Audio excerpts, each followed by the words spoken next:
আসসালামু আলাইকুম। মহামান্য সচিব বলে সকলকে স্বাগতম। আশা করি আল্লাহর রহমতে সকলে ভালো আছেন, আমরাও ভালো আছি। আজকের ভিডিওটি আমি এখান থেকে শুরু করছি। দেখুন,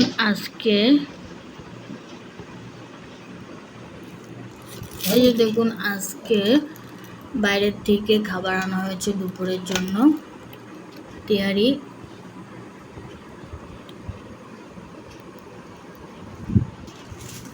আর এই যে তেহারির সঙ্গে রয়েছে সালাদ। এখানে সালাদ দিয়েছে হলো শসা, লেবু আর কাঁচামরিচ।